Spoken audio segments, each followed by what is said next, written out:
విశ్వామిత్రుడు గాది కుమారునిగా జన్మించాడు.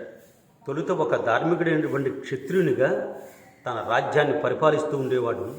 ఒకసారి ఒక అక్షోహిణీ సైన్యాన్ని వెంటబెట్టుకుని విశ్వామిత్రుడు భూమండలమంతా యాత్రకు బయలుదేరాడు. కాలక్రమంలో ఆయన గొప్ప బ్రహ్మర్షి అయినటువంటి వశిష్ఠుల వారి ఆశ్రమానికి వచ్చాడు.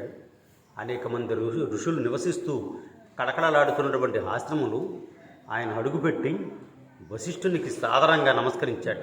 ఆ ఋషి విశ్వామిత్రుని ఆప్యాయంగా స్వాగత మర్యాదలు చేశాడు. వారిద్దరూ స్నేహపూర్వకంగా సంభాషణలో నిమగ్నమయ్యారు. వశిష్ఠుడు, ప్రియమైనటువంటి మహారాజా, దయచేసి కొద్ది రోజుల పాటు ఇక్కడనే ఉండండి. నా అతిథిగా ఉంటే మీ స్థాయికి తగినటువంటి విధంగా ఆతిథ్య మర్యాదలు ఇస్తాను అని చెప్పాడు.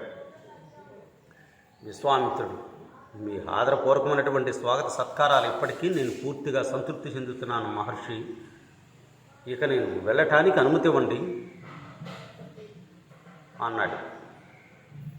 కానీ విశ్వామిత్రుడు ఆయన అనుచర బృందం ఉండి తీరవలసిందిగా వశిష్ఠుల వారు మరీ చెప్పి పట్టుదలతో ఎట్టకేలకు విశ్వామిత్రుడు సరేనన్నాడు.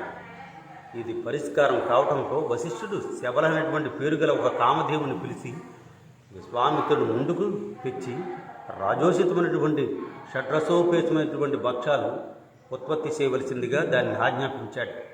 ఆజ్ఞాపించిందే తడవుగా ఆ దివ్య దేనువు దగదగ మెరిసేటువంటి వెండి పళ్ళాలతో లెక్కలేనటువంటి రకరకాల పానీయాలు రాసుల కొద్దీ ఉత్పత్తి చేశాడు.